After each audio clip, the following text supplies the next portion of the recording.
தீராத விளையாட்டுல தீத்து கொடுத்து பலனுக்கு அறிஞ்சு வாடா.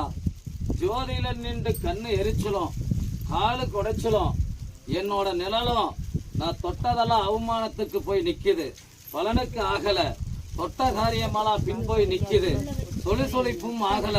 செல்வாந்தரத்துக்கு வரலான்னு எண்ணி பார்த்தாலும் செல்வாந்தரத்துல தொடணும் போது மாங்கலயத்துல இருந்து மனக்குழப்பத்துல உருவாகி மானிட பிறப்புகளுக்கெல்லாம் அலங்கோலப்படுத்துற மாதிரி நில குடைஞ்சாலும் அவமான நிலையாப்பட்டு செயல் இழந்து பலனுக்கு தெரிஞ்சிருக்கிற கணக்கு பிரகாரம் காட்சியளிச்ச கணக்குடா. எப்பா எப்படிதான் இருக்கு?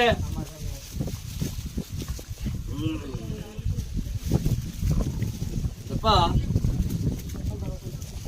இந்த மாதிரி உங்களுக்கு உத்தரவு வேணும். அவங்க போயிட்டு இருக்காங்க தனியா, எனக்கு வழி தெரியாது. அவங்களோட சொன்னாங்க. சரி, ஃபோன் பண்ணி கேட்டா தெரியுங்களா? எத்தனை மணிக்கு கூப்பிடுறீங்க? ஒரு 8 மணிக்கு.